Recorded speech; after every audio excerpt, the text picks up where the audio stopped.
Number 1, given the following values, calculate the net filtration pressure. The net filtration pressure is the hydrostatic pressure within the glomerulus, the force that tends to push fluid out, minus those forces that tend to retain water within the glomerulus, or pull water in. So you have to subtract the capsular hydrostatic pressure and the hepatic pressure. So it's 60 minus 10 plus 30, or 60 minus 40. The correct answer is A, 20.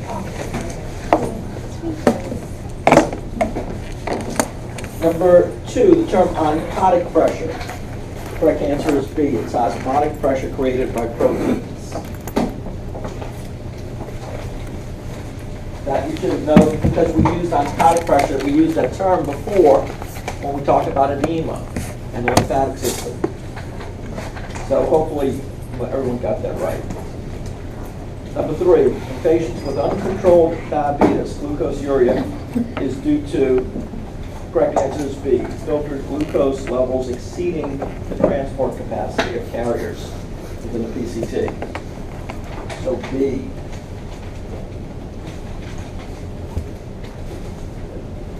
Most people got that right. Number 4, the chief force pushing water and solutes out of the blood and across the filtration membrane is glomerular hydrostatic pressure, D. Number 5, protein is not normally found in the urine because, the correct answer is A, it doesn't pass through the filtration membrane. Too big, negative charge. Number 6, which of the following serum levels are used to assess renal function? The correct answer is D, both BUN and creatinine. And so when you get serum chemistries, those are the 2 numbers you look at to assess kidney function. Even though uric acid is excreted by the kidneys, we can't use it as a marker of kidney function because some people simply produce too much. Number 7. The term pyuria refers to A, the presence of white blood cells in the urine. Number 8, under normal physiologic conditions, what percentage of salt and water within the renal filtrate is reabsorbed within the PCT? That would be 70%. That would be number 8. Number 9, which of the following are true with regard to absorption of water within the thin descending limb of the loop pendling? Is it an active transport process? No, it's passive. It simply requires that there be aquaporins. Okay? And then the presence of aquaporins simply allows water to follow its osmotic gradient, to move from an area of higher into an area of lower concentration. Or another way of stating that is to move into an area where the solute concentration is higher. Number 10. Hydronephrosis due to ureteral obstruction from a kidney stone is generally associated with which of the following? The correct answer would be B, increased capsular hydrostatic pressure. There's a buildup of pressure behind the stone that moves retrograde up the renal tubule and into the glomerular capsule, where it exerts a back pressure that opposes filtration. Not the blood. Identify 4 urine chemistries that are assessed by urinalysis. Okay. There are at least 8. You just need to name half of them. So glucose, protein, bilirubin, blood, ketones, leukocyte esterase, urobilinogen, nitrites. If you name 4 of the 8, you're good.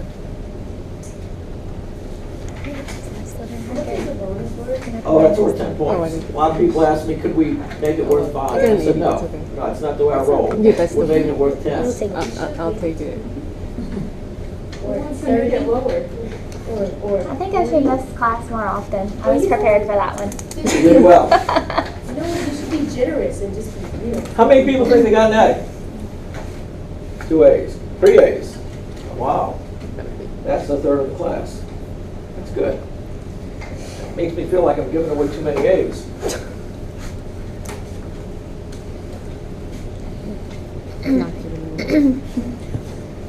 You know, in some curricula here, I'll say education. Education here, by far, the most common grade, they've done a study here, is an A. Now, it's also true in biology, by the way. Not my courses, but in biology in general. But in education, there are probably at least twice to 3 times as many A's as any other grade. And it's because in education the thought process is different. When those students do some student teaching or whatever course they're taking, as long as they show up and have the experience, that's considered an A. It's a different mindset. You know, so in education, A's are pretty prevalent. Whereas in academia, if you get an A, you're doing well. All right, now we're going to talk about the last part of the renal tubule. We said that in the PCT up here, we absorb 70% of both the salt and water that's within the filtrate. Okay. Now, with respect to the salt, none of it gets reabsorbed in the thin descending limb. Okay. But as the filtrate moves up the thick ascending limb, another 20% of the salt present within the filtrate gets reabsorbed. So that's 70% here, and 20% here. This is of the salt, let's say sodium chloride. So that by the time we reach the DCT and the collecting duct, 90% of the filtered sodium has already been reabsorbed. Okay? Now, what happens to the remainder, that remaining 10% of the filtered sodium within a DCT and collecting duct, is dependent upon the hormone aldosterone. If aldosterone is present, if its levels within the blood are elevated, we're going to reabsorb most of that remaining salt.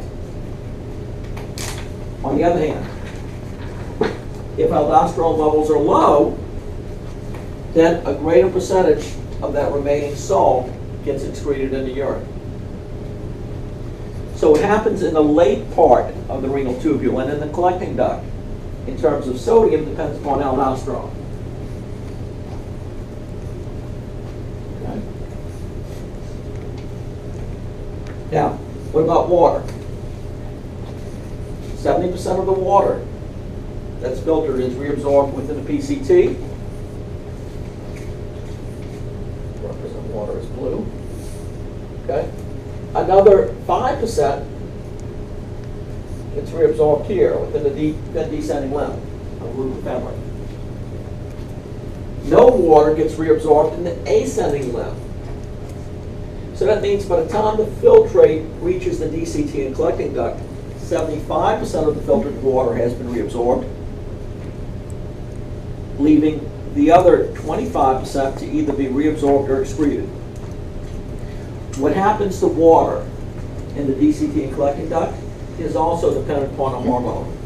In this case, the hormone is called ADH, antidiuretic hormone. If ADH is present at high serum levels, then most of the remaining water that's been filtered gets reabsorbed. And that makes sense because ADH stands for antidiuretic hormone. It opposes excretion of water, or diuresis. On the other hand, if ADH levels are low, then more of the water that reaches the late part of the renal tubule and collecting duct gets excreted. Or another way of saying that is if ADH levels are low, we produce a more dilute urine. It's less concentrated.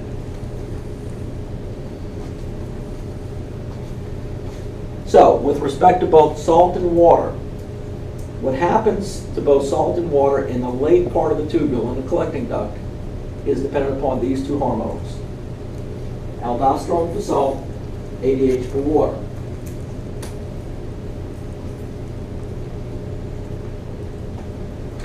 Let's talk first about water. ADH, antidiuretic hormone, is also called vasopressin.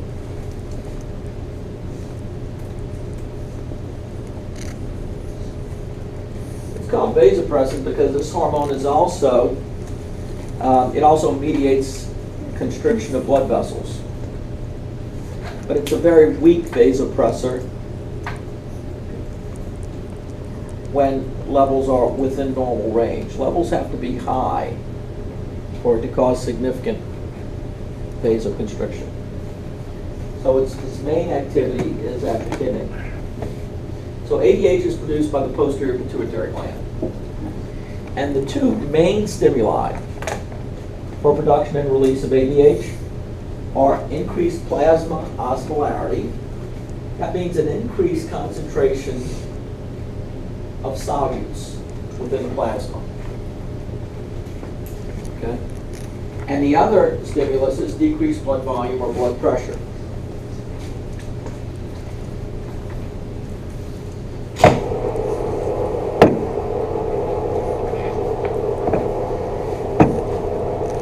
Osmolarity.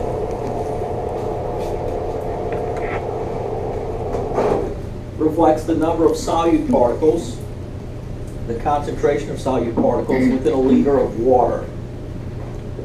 Okay. Remember, plasma is mostly water. So osmolarity is a reflection of concentration, not just of one solute, but all the solutes together. So let's say we take a sample of blood. Let's say it's a liter sample. And we have all these various solute particles. Okay. Well, a typical osmolarity of plasma, and I'm going to just make it simple and say it's 300 particles per liter. Okay. Now, what happens if someone's dehydrated? Dehydrated means there's a loss of water. Okay?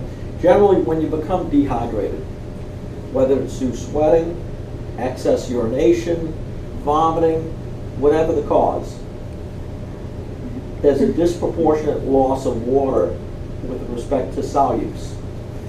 And so, if you're losing water without losing as much solutes, then what's going to happen to the osmolarity of that plasma? It's going to go up. So this might be 400, even though there's no net gain in the number of solute particles. The increase in osmolarity simply reflects a higher concentration, the same number of solute particles being dissolved in less water. So in the face of increased osmolarity or an increased concentration of particles, it makes sense that our posterior pituitary releases ADH. Why? Because ADH is going to tell our kidneys to hold on to water. We're going to excrete less. We're going to produce more concentrated urine.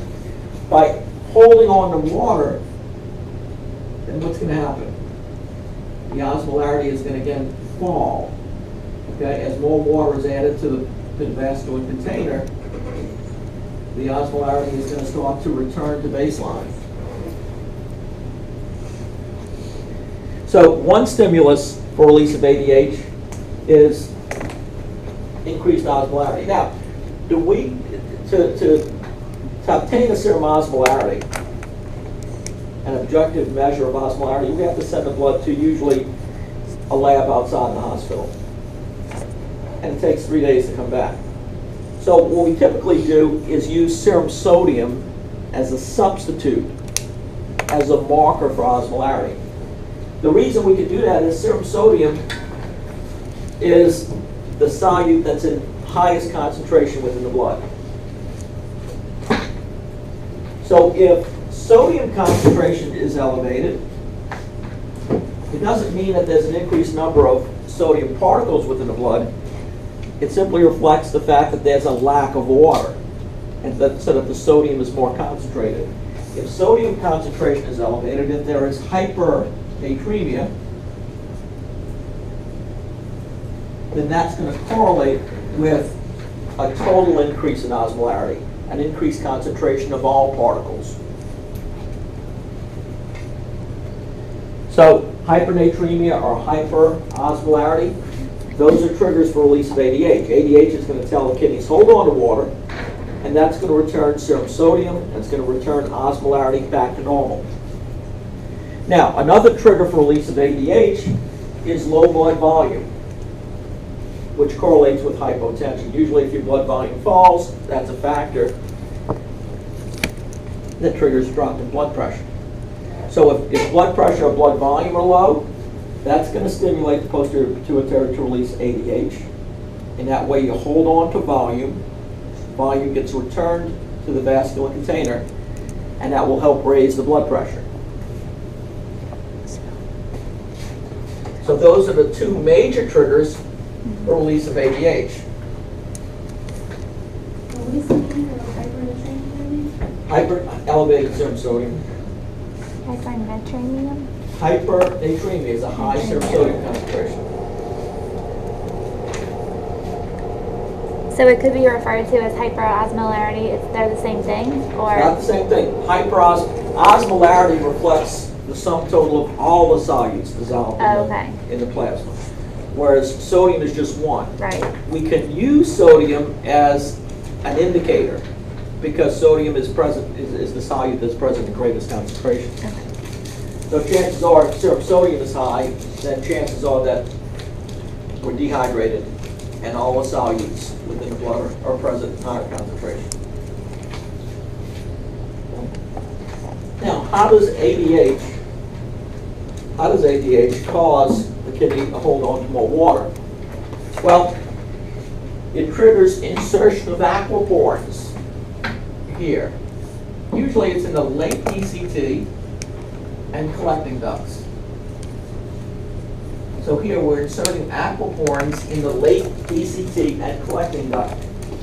These aquaporins will allow water to follow its osmotic gradient. And of course, if water follows its osmotic gradient, more gets reabsorbed and we produce a more concentrated urine. So this is just an algorithm that reflects those triggers, osmolarity and blood volume, for release of ADH. If serum osmolarity, and we're going to talk about osmolarity and osmolality, those are actually slightly